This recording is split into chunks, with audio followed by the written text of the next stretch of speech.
ये गाना सुना दूंगा, इसके बाद विशाल भैया का आदेश है कि एक बहन आई वो भी गाएंगी, नीलू जी भी गाएंगी और फिर लगातार इंटरटेन होता रहेगा। लेकिन एक लाइन है कि छठी मैया का पर्व आया इलाही के साथ मनाएंगे। विशाल भैया कि छठी मैया का पर्व आया इलाही के साथ मनाएंगे। खबर चल के आएंगे, छपरा छठ मनाएंगे।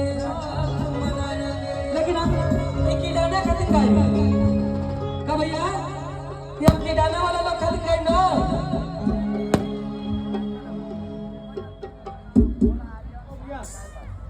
तीन लड़के गायब हैं, भोला, आर्यन और सरन। एक उनके साथ छोटा बच्चा भी है, तो थोड़ा आप लोग मंच के पास आ जाए क्योंकि भैया खोज रहे हैं। ठीक है कि छठी मैया का पर्व आया नहीं के साथ मनाएंगे। भैया दुगुना रहना। हेलो